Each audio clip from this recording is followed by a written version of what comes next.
What do you think are the ramifications of that crisis, and what do you think the solution should be, or indeed should have been?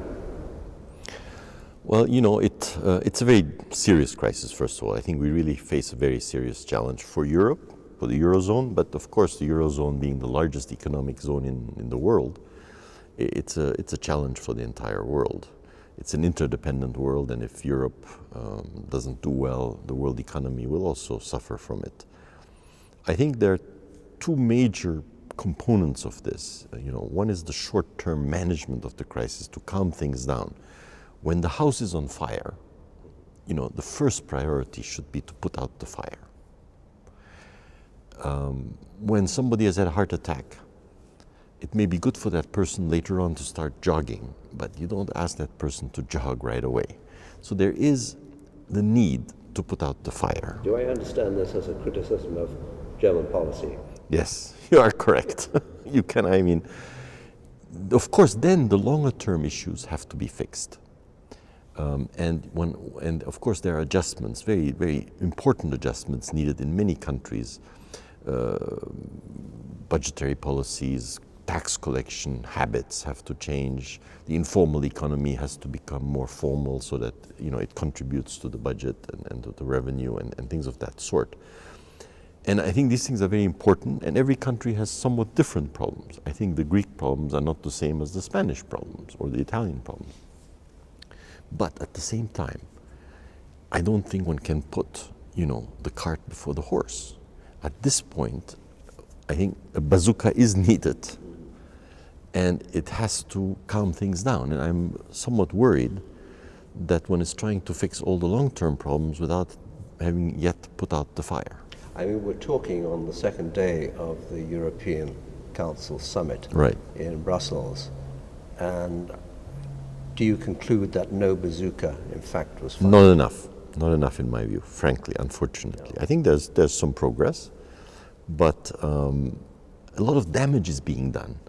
A lot of hope is being lost. A lot of faith in Europe disappears.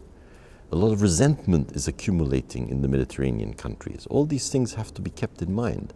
And Turkish, do you think that Turkey should aspire still to be a member of the European Union when it looks at the problems of governance of the Eurozone? I think despite the last 2 or 3 years, the European project is still one of the most wonderful projects of the history of humanity, in my view, bringing together that zone of peace and radiating peace and peaceful values, democratic values in the broader region, Mediterranean, Eastern Europe, and so on. So I think Europe has many successes, I think, to its credit. I strongly believe that Turkey is part of the greater European family.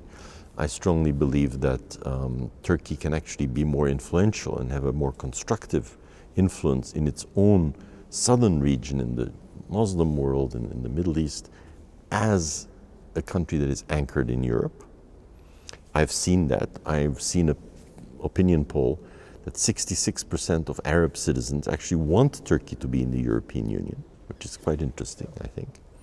So I think it's still in Turkish interest, in Europe's interest, and in the interest of the broader region for this to happen. It may be that the present crisis gives us another opportunity, because everybody has to rethink Europe at this point. The relation between the UK and the Eurozone remains to be redefined.